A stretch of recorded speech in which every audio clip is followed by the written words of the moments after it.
अंग्रेजी weed English में करते हैं हम।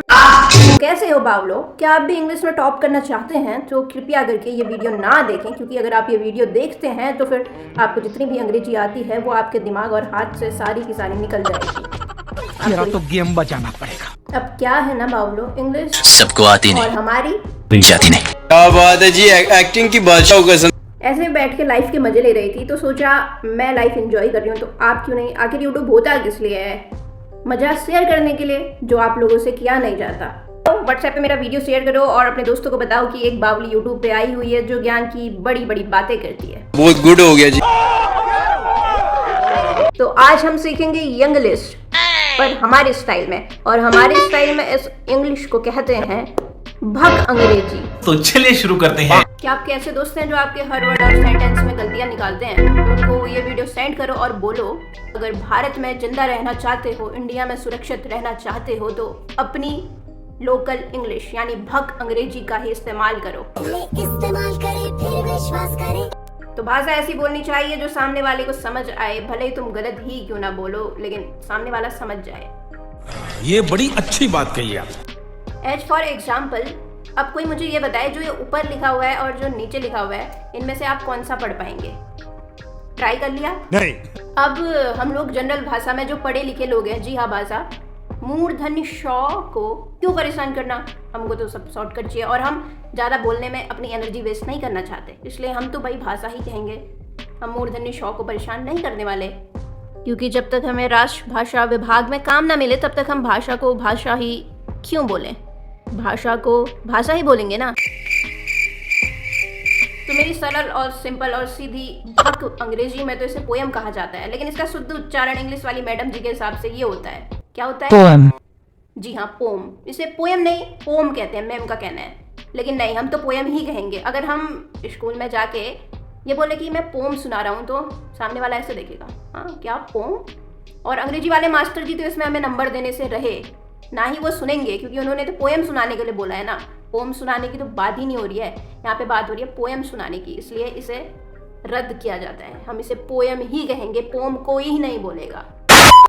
तो जो अगला वर्ड है इसे स्मारक और प्रतीक चिन्हों के लिए इस्तेमाल में किया जाता है, जिसे बोलते हैं इपिटोम, हम अपनी शुद्ध और भग लैंग्वेज में। लेकिन इंग्लिश वाली दीदी के हिसाब से इसे बोला जाता है इपिटूमी, स्पीक टू मी इपिटूमी। ऐसा लग रहा है मानो कोई कह रहा हो एट्टो सिरवामी पादी बो। ठीक, बिल्कुल भी अच्छा नहीं लग रहा है रे, इसे साइड हटाओ।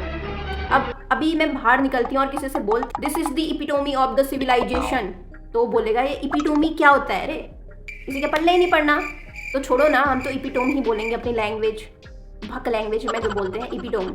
ये बिल्कुल अच्छा भी लग रहा है और सब सुनेंगे भी, तो इसे भी नेगलेक्ट किया जाता है। इपिटोम बोलते हैं, इपिटोमी नहीं बोलते, इपिटोमी को नेगलेक्ट किया जाए। तो अगला वर्ड है अस्थमा। तो इस वर्ड में ध्यान देना बहुत ज़्यादा जरूरी है, क्योंकि हम इसे बोलते हैं अस्थमा, लेकिन इंग्लिश वाली दीदी के हिसाब से इसे बोला जाता है अस्मा, अजमा, आजमा, अजमा। लेकिन कुछ चीज़ें ना गलत ही सीखनी अच्छी है, क्योंकि सही सीखना कभी कभी उल्टा पड़ जाता है। अगर आप किसी मेडिकल स्टोर में जाके ये बोलते हैं कि मुझे अजमा की दवाई चाहिए, तो वो कंफ्यूज हो जाएगा और आपको आसमां में जाने तक अजमा की दवा नसीब ही नहीं होगी। इसलिए अस्थमा ही बोलें, अजमा को साइड कर दें। वो कभी आप विदेश यात्रा करें तो तब के लिए सोचे, जो हम लोगों से होनी नहीं है, तो अस्थमा ही ध्यान में दें, अजमा को हटा दिया जाए, क्योंकि अजमा एग्जिस्ट ही नहीं करता इंडियन कंट्री में। बात तो सही है दौड़ना तो पड़ता है। पिज्जा। इसका बेसिक और बेसिस दोनों ही खराब है, क्योंकि चीज खाने वाली है और नाम पीने वाला रखा है। ये तो पूरा का पूरा ही गलत हो गया। देखो दीदी, हम लोग पूरा पैसा देने के बाद खाते हैं, लेकिन आप लोग चोरी करने के बाद खाते होगे, इसलिए पिट जाते होगे। पिज्जा। इसलिए हम हिंदुस्तानी पिज्जा नहीं बोलेंगे। आपको बोलना है तो आप बोले, क्योंकि हम पूरा पैसा देने के बाद ही खाते हैं बिना पिटे। हम लोग बोलेंगे पिज्जा खाजा, खाजा खाजा मेरे खाजा। आप लोग खाजा नहीं जानते? नहीं। साला किचन में बन रहा है खाजा, जिसे हम चिरोटे भी कहते हैं। नालंदा में है। हम जिस जगह पर खड़े हैं वो है सिलाव। सिलाव अपने खाजा के लिए बहुत फेमस है। जी हाँ, if you have pizza then India have khaja. बोल बोल बोल बोल बोल, दुनिया है गोल गोल गोल। अब ये बोल रहा है कि इसे बावल नहीं कहते हैं, इसे बोल कहते हैं। तो देखो दीदी, ऐसा है, हम तो बोलेंगे bowl, so don't make us an owl. Okay, समझ गई ना? ब्रेकफास्ट। लो भाई, दीदी को हमारे नाश्ते से भी प्रॉब्लम है। हम लोग बोलते हैं नाश्ता अर्थात नाश्ता, यानी सुबह का खाना बिना सताए करना चाहिए। और जो हम करते हैं हल्का फुल्का नाश्ता करते हैं ताकि दिन भर एनर्जी बनी रहे बॉडी में। मान लो आप किसी दुकान में जाके बोलते हो मुझे breakfast, तो वहां पे वो दुकानदार आपको 20 रुपए की इडली 120 रुपए में बेचेगा, लेकिन आप उसी की जगह बोल रहे हैं इडली 2।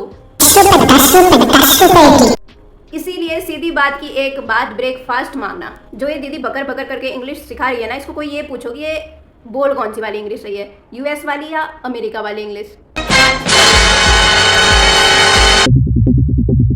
breakfast, breakfast, breakfast, इनकी अपनी बहस खत्म नहीं हो रही कि शुद्ध उच्चारण है क्या, बोलना क्या है। हम तो वही बोलेंगे जो हम बचपन से बोलते आ रहे हैं, बिल्कुल भी सुधार नहीं करेंगे। इसलिए ये वीडियो मैंने बनाया है।